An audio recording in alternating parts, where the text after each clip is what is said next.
she's going to kick off our Flash Lecture series for this semester. We started this last year, and we invite faculty from across campus to share maybe a provocative idea, share their thoughts about what's happening in the world. It doesn't always have to be about their discipline, it can be, but we invite you to chew on a thought as you chew your food. So without further ado, please welcome Dr. Laura Vidler. Buenas tardes. Muy bien, okay. So hey, if you've been paying any attention at all lately to the presidential race, you may have heard Donald Trump take a jab at Jeb Bush for his excellent proficiency in Spanish. He accused him of being a poor example of an American because, and I quote, "I think that while we're in this nation, we should be speaking English," end quote.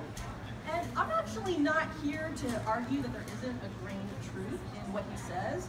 English is clearly the predominant language in the country in both public and private life. But Trump's comments go much further than simply arguing that it's a good idea for immigrants to learn English, which it is. Rather than argue for multilingualism, Trump argues for what he calls assimilation. And here's another quote from Trump. "I'm not the first one to say this. We have to have assimilation to have a country." And we're going to use our critical thinking skills today to show how misguided and actually dangerous this idea is, even if at first it seems to make sense. So Trump says he's not the first to suggest assimilation, and that's actually true. The problem is that assimilation efforts are an expression of power and domination. So let me just give you a couple of examples of some assimilation efforts across the globe. So I'm a Spanish professor, so can you guys tell me what language they speak in Spain?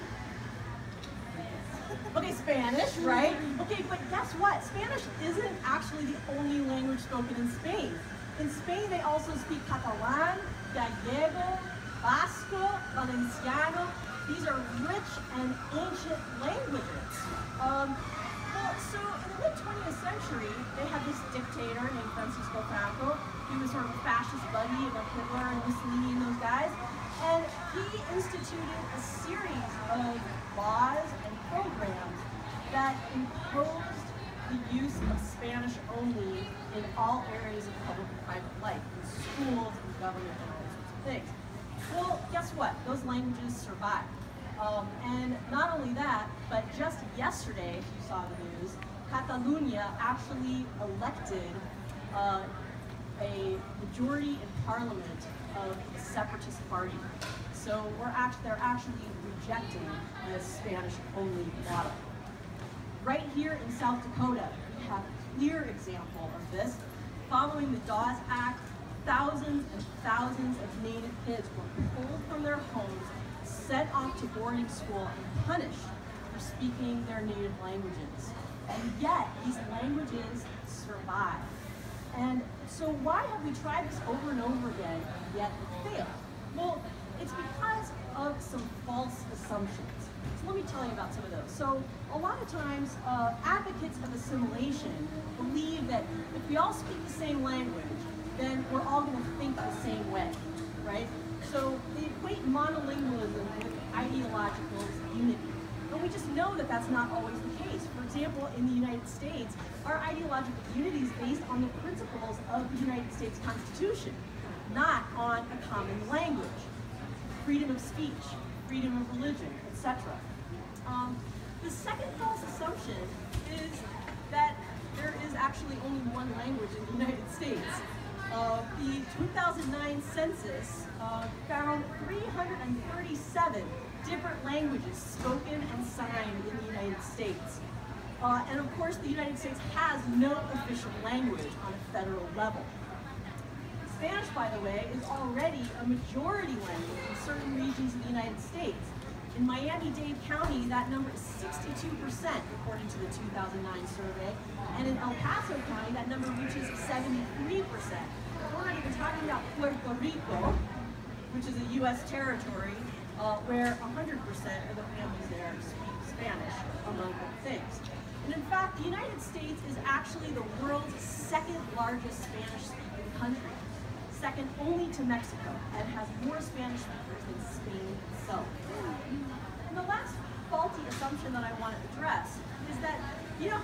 sometimes you go down to the mall in Sioux City and you hear people speaking Spanish. Guess what? Just because you hear somebody speaking Spanish in the United States doesn't mean that they don't also speak English. In fact, Pew Research shows that the majority, all of the Spanish in the United States, whether they're US or foreign born, also speak English. So forced assimilation does not create unity, but rather anger, divisiveness, and retaliation. So while some like Trump prefer to build walls, I prefer to build bridges. Did you know that English is actually one of the most difficult languages in the world to learn? Vince knows this, right? So when you meet someone who's struggling with English, when you meet somebody with an accent, don't lose your patience, tip your hat, and respect. And think about your own language studies and your own language skills. So Pope Francis was just here this week, right? He speaks 4 languages, including some English, but he chose to deliver 14 of his 18 addresses during his visit in his native language, Spanish. And in Philadelphia, he addressed the U.S. Hispanic population directly to encourage them to resist efforts of assimilation. And here's what he said. No se avergüencen nunca de sus tradiciones. No olviden las lecciones que aprendieron de sus mayores y que pueden enriquecer la vida de esta tierra americana. I'm among those who count the Spanish of my father not as an American problem to be solved, but as a gift to American life. Muchas gracias.